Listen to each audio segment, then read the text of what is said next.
দর্শক, আপনাদের দেখানোর চেষ্টা করছি জুমার নামাজের পরে বাইতুল মোকাররম থেকে কিন্তু ছাত্র শিবিরের মিছিল নিয়ে শাহবাগের উদ্দেশ্যে রওনা হয়েছে। আপনাদের দেখানোর চেষ্টা করছি।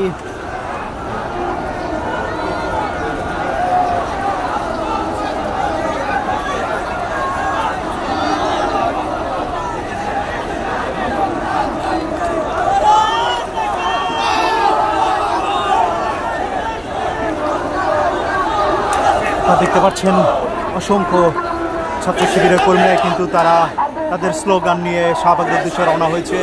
বাইতুল মোকাররম থেকে জুমার নামাজ পড়েই কিন্তু এই স্লোগান নিয়ে মুখরিত।